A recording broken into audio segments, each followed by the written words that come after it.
రాబోయే 3 ఏళ్లలో అర్హులందరికీ ఇందిరమ్మ ఇల్లు ఇస్తామని పునరుద్ఘాటించారు తెలంగాణ మంత్రి పొంగులేటి శ్రీనివాసరెడ్డి. రాష్ట్ర ఆర్థిక పరిస్థితి బాగోలేకపోయినా హామీలన్నింటినీ అమలు చేస్తున్నామన్నారు. గత ప్రభుత్వం 8 లక్షల కోట్లకు పైగా అప్పులు చేస్తే పేదవారికి కష్టం కలగకుండా కాంగ్రెస్ ప్రభుత్వం ఆదుకుందని పొంగులేటి గుర్తు చేశారు. ఖమ్మం జిల్లా కూసుమంచి మండలంలో తెలంగాణ రెవెన్యూ శాఖ మంత్రి పొంగులేటి శ్రీనివాసరెడ్డి పర్యటించారు. జిల్లాలో పలు అభివృద్ధి కార్యక్రమాల్లో పాల్గొన్న ఆయన నాయకన్గూడెంలో 20 లక్షలతో నిర్మించిన పంచాయతీ కార్యాలయ నూతన భవనాన్ని ప్రారంభించారు. కిష్టాపురం నుంచి నార్సింగులగూడెం వరకు చేపట్టినటువంటి పిఆర్ రోడ్డుకు మంత్రి శంకుస్థాపన చేశారు. పేదలకు ఇల్లు నిర్మించి ఇస్తే కమిషన్ రాదనే నెపంతో గత బీఆర్ఎస్ ప్రభుత్వం వ్యవహరించిందని ధ్వజమెత్తారు మంత్రి పొంగులేటి శ్రీనివాసరెడ్డి.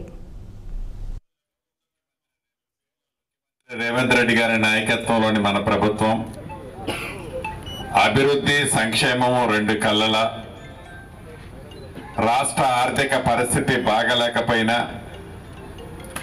ఆనాటి ప్రభుత్వము 8,19,000 కోట్లు అప్పు చేసిన ఇచ్చిన ప్రతి మాటని పేదవాడికి అందించాలని తాపత్రయంతో ఆనాటి ప్రభుత్వం చేపట్టిన సంక్షేమ కార్యక్రమాలు మంచి వాటిని ఏటిని ఆపకుండా ఎన్నికల ముందు చెప్పిన మాటలో భాగంగా ఆడబిడ్డలకి ఉచితంగా 200 యూనిట్లు ఉచిత కరెంటు,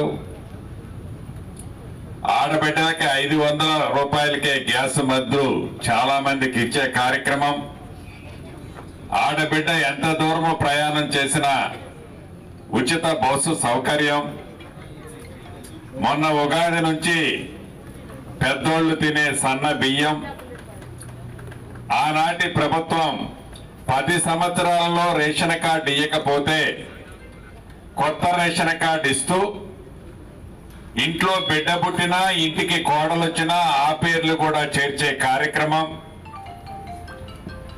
రైతులు రాజు చేసే దాంట్లో భాగంగా ప్రభుత్వం వచ్చిన మొదటి 9 నెలల్లోనే 21,000 కోట్ల రూపాయలు రైతు రుణమాఫీ, సన్నోడ్లకి మద్దతు ధరతో పాటు క్వింటాల్కి అదనంగా బోనస్ 500 రూపాయలు ఒకసారి ఇచ్చాం. మొన్న యాసంగిలోది కూడా రాబోయే కొద్ది రోజుల్లో ఇవ్వబోతున్నాం. వీటన్నిటితో పాటు రాష్ట్ర వ్యాప్తంగా 4.5 లక్షల ఇందిరమ్మ ఇళ్లు ఇస్తూ మన నియోజకవర్గానికి 3,500 ఇచ్చాం. మన నాయకుని కూడా 60 ఇళ్లు ఇచ్చాం. ఇంకా పేదవాళ్ళు రైతాంగానికి యూరియా అందించే అంశం